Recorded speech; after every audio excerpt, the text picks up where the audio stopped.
Hello and welcome. My name is Roger Markarian. I want to welcome you to my program Inspired by Speaking. I'm a DTM and have been speaking for the last 15 years. My vision is to help individuals who have challenges writing and speaking. In this program, you will hear others' inspired messages. Throughout this video, you will hear tips, tricks, and ideas to become a better speaker and writer. Allow what you hear to resonate so you can take action. Learn from those who are taking action right now. Thanks for being here. Hey guys, I am so excited. I have a great friend of mine all the way from Canada, Dustin Carlson. He's been with Toastmasters for 2 years. I absolutely love this guy. He's extremely entertaining, comes up with amazing sentences for his presentations, has done a fabulous job being in Toastmasters for only 2 years. Hey, Dustin, welcome to Inspired by Speaking. Thank you for having me, Roger. Yes. Hey, Dustin, you and I run into speakers all the time, people who really want to speak. What might you say to inspire? Be open to lifelong learning. There is nothing better in this world than learning. It's surprising. It's all of these things. And I take that personally because a mentor I had when I was a young boy, there was an old fellow that lived down the block, and I would always be in his workshop. And he was in charge of making World War II fighter planes. He built a handmade telescope for his backyard. We watched Halley's Comet go by in the 80s. I love it. Yeah, and so that was great. He was an amazing person.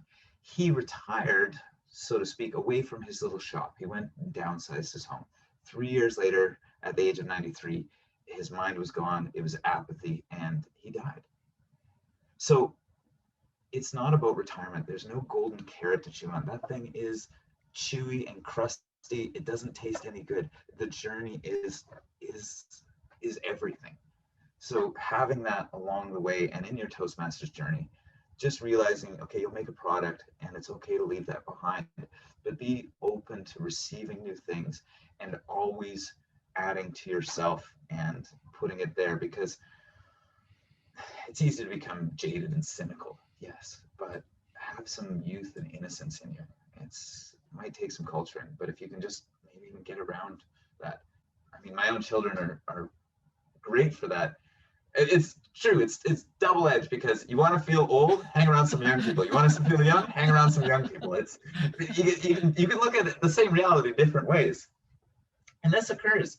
It's called an Umwelt. It's a German term for perceived reality switches be in the same reality. So imagine a woman and a dog walking down the street. The dog's looking at the fire hydrant. The woman's looking, let's say, at the signs and the billboards for the shops, that kind of thing. So it's the same reality, but what are you realizing within that reality? You might have to pull some Jedi mind tricks to shift that, but just be aware and present. So I'll come with all of this written out, and then halfway through, I just squirrel and I get distracted. And that the journey is amazing. It doesn't have anything to do with this, but usually there's something down there. Sometimes there's not. It's just an empty path. But it's, again, and you've kind of witnessed how it is. I've come in with some sort of a structure. We get distracted, and it was still good. And you know what? I travel that way in the same regard. Like if I'm abroad, I'll have my backpack, and I might have ripped out a page out of The Lonely Planet, but when you get there, you're going to meet somebody and they're going to be awesome and invite you home for dinner, and off you go. And you'll see a lot of a little. And rather than just a Euro pass and flitting through all these destinations and ticket next, you can actually really investigate one thing and mull it over and ruminate on it. So when you are present, you have so much more fun. When you live in that moment, it becomes so energizing because you are finally there. You're not back there. You're not up there. You are living the moment. Your mind is right there. That is a great analogy. When you travel, you almost embed yourself in that very moment. I love that because it's so true. And when we live the moment, it becomes so real. And because it becomes so real, you get to do those things like you said. You get to take the photos, or you get to have dinner with somebody you never would have thought of. In fact, I love these Zoom calls because I now am meeting people all over the world as a result of just having a friendly conversation and trying to get to know people. I love that. That whole experience is so energizing. But you're right. When somebody says squirrel, squirrel. Yeah, off I go. It's just like I gotta go. Then did you not see that shiny object in the wind? Yeah. I'll be right back. Maybe not. Yeah. No, I love that. That is a great comparison because we all have our squirrels. We all have our squirrels. And I do the same thing like you. I write down just a bunch of bullet points. In fact, I write down bullet points for speeches. They're all over the page like this. They're not in any order. And the reason why I do that is because I don't look at words in a linear format. I don't go from one line to the next line to the next line. I just can't do that. My mind doesn't think like that because everything is based on a space, and I try to compartmentalize that idea in that space. Yes. When I look at that word triggers an idea and I go with it, which is interesting because sometimes I write all these things on a page and I never cover it. I never cover it.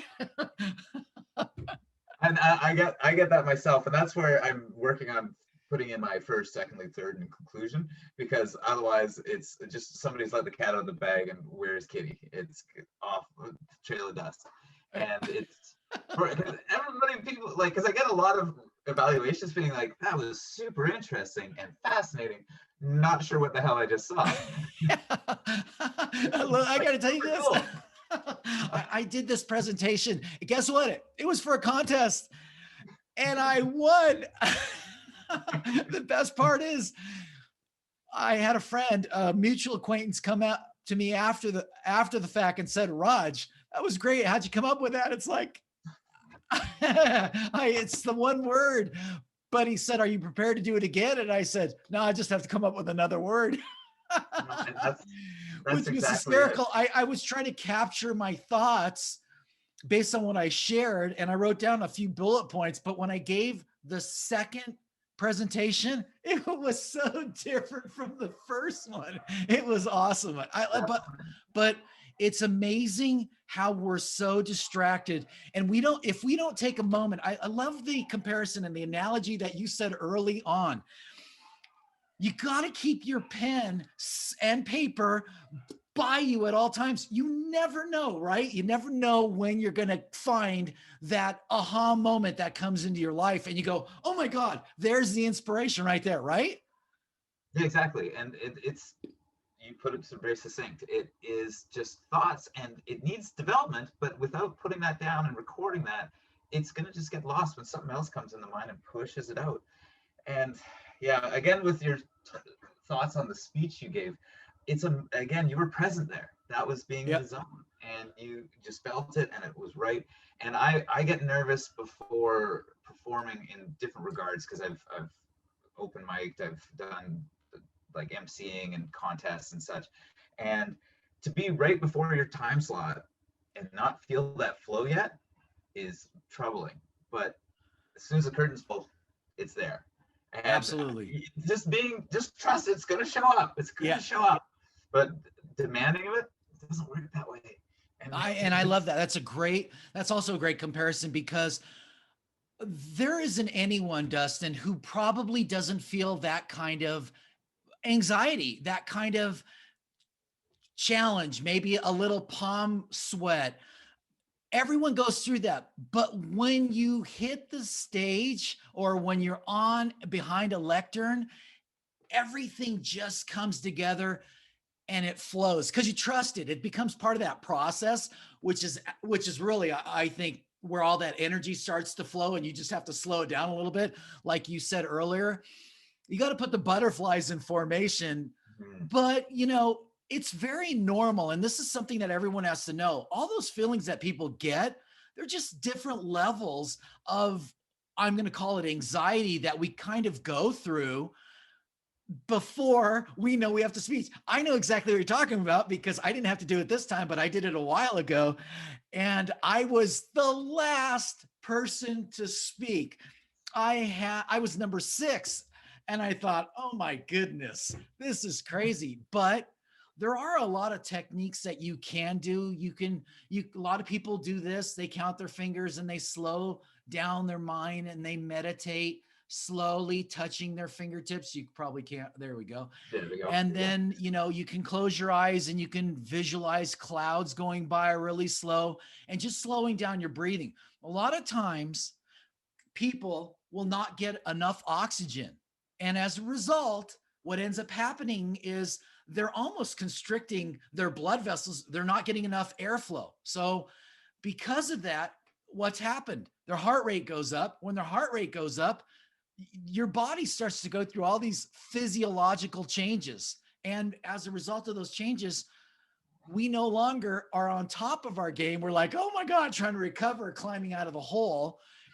And then once we figure out that we got this and we can do it, we start trusting our ability, things start to relax and we relax ourselves. And like you said, I love it. I love it. Just a plethora of information, great nuggets throughout, so much that you covered in a very short time. I really appreciate you being here. You've given a tremendous amount of value. You've given great ideas, concepts, and I love how you weaved in the analogy of art. You truly are an artist. You're an artist of words and thought.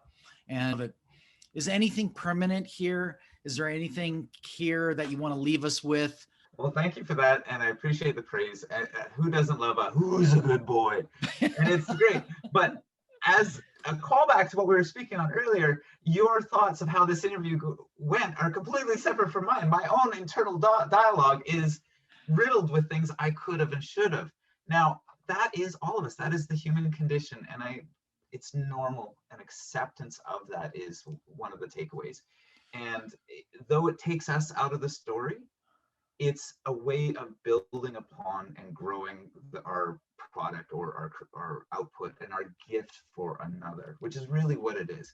When you speak, you don't say thank you after speaking. It's the audience that does, because you've shared with them.